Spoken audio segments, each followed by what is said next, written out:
राधे राधे, श्री शिवाय नमस्तुभ्यं। माँ भगवती आप सभी की मनोकामना पूर्ण करे। इसी के साथ में पशुपति व्रत की जो संध्या पूजा है वो आप लोग के साथ शेयर कर रही हूँ। यहाँ पर मैं मंदिर में आ गई हूँ।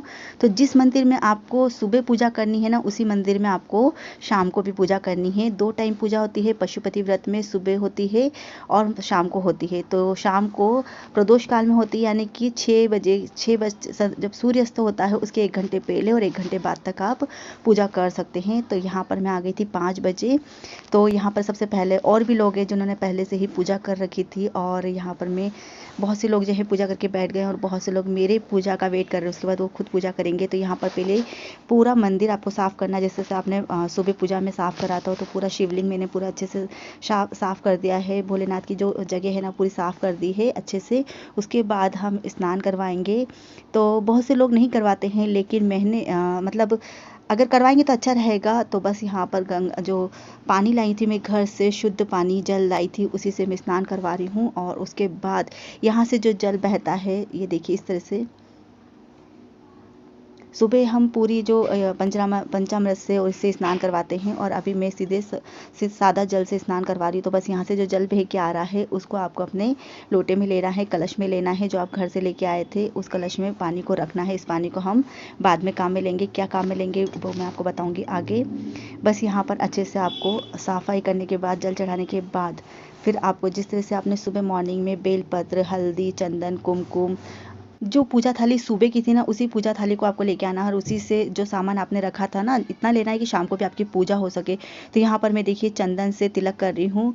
भगवान गणपति जी को और कार्तिक जी को अशोक सुंदरी की जगह पर, साथ में भगवान भोलेनाथ की जो 5 पुत्रियाँ हैं उनके नाम से सब दूर मैंने चंदन का तिलक लगा दिया है। भगवान भोलेनाथ को भी हम 3 उंगली से, जिस तरह से मैंने सुबह लगाया था उसी तरह से मैं शाम के समय भी लगा रही हूँ। तो आपको भी इसी तरह से पूरी नियम से करना है। जो आप सुबह रखेंगे ना वही आपको शाम को करना है। बस ये है कि पंचामृत से स्नान नहीं कराना है।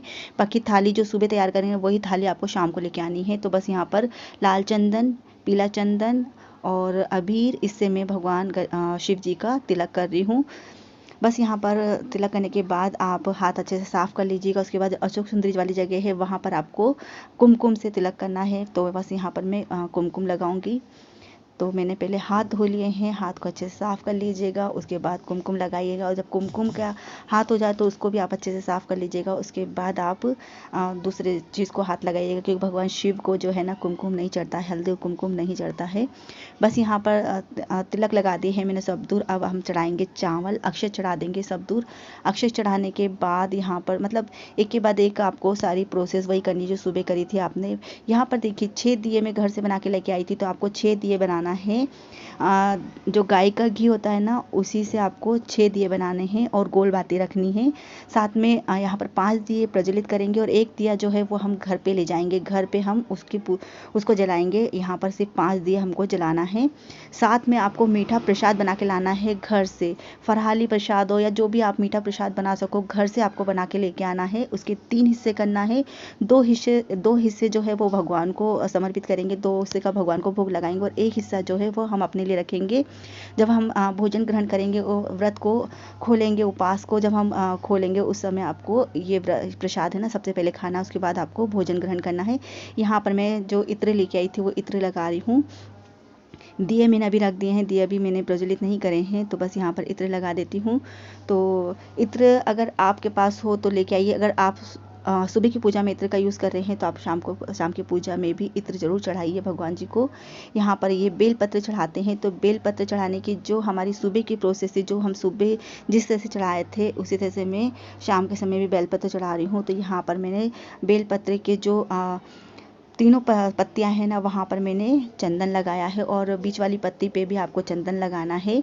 और जब आखिरी बेलपत्र चढ़ाएंगे तो उस पे बीच वाली पत्ती पे आपको शहद और एक अक्षत का दाना रख के, और फिर आपको जो भी आपकी मनोकामना है, जिस भी कार्य के लिए आप पशुपति व्रत कर रहे हैं, वो आपको मनोकामना बोलनी है। और 5वें बेलपत्र पे आपको ये मनोकामना बोलनी है, और चंदन, शहद और एक अक्षत, साबुत अक्षत का दाना रख के आपको अपनी ये मनोकामना बोलनी है। तो यहाँ पर देखिए इस तरह से आपको बेलपत्र चढ़ाना है।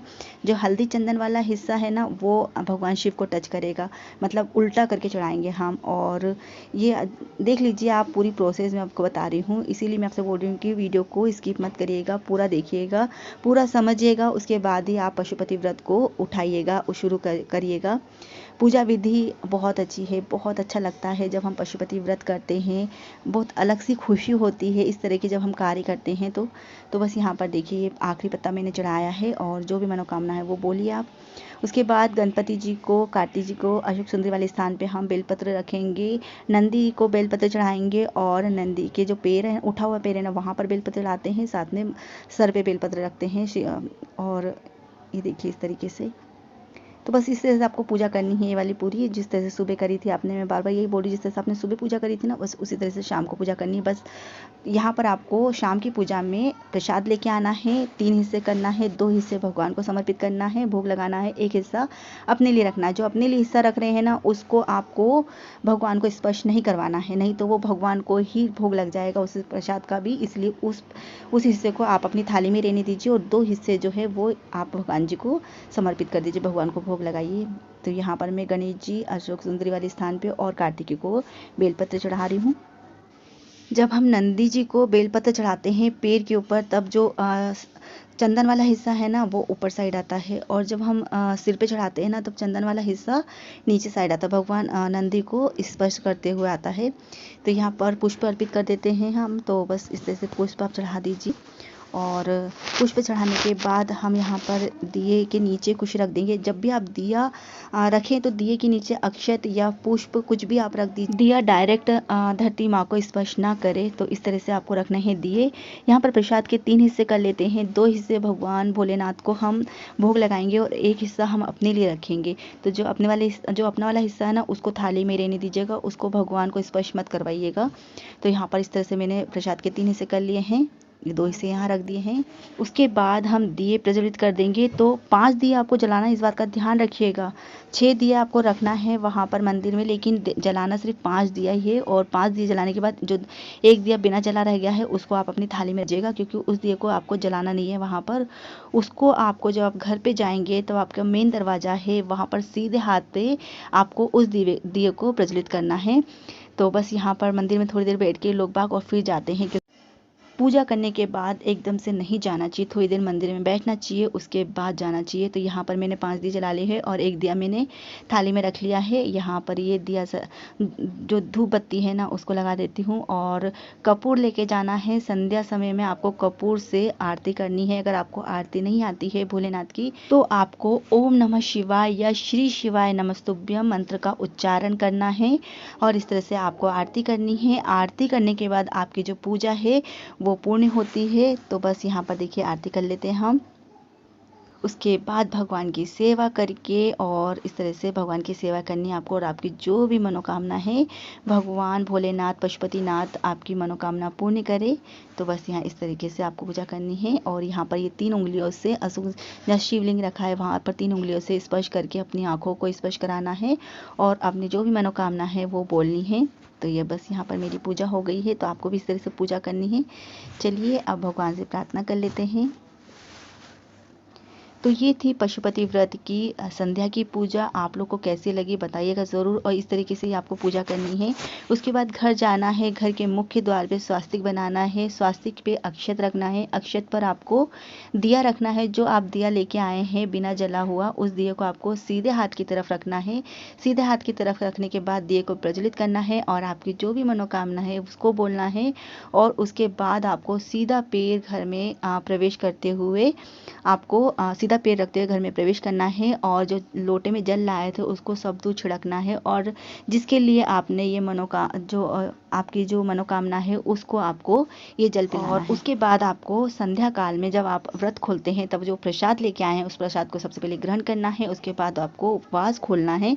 तो ये थी पशुपति व्रत की पूजा विधि संध्या काल की। और फिर भी आपको अगर इसकी विधि समझ में नहीं आई है पशुपति व्रत की, तो आप मुझे कमेंट में पूछ सकते हैं, मैं आपको बताऊंगी।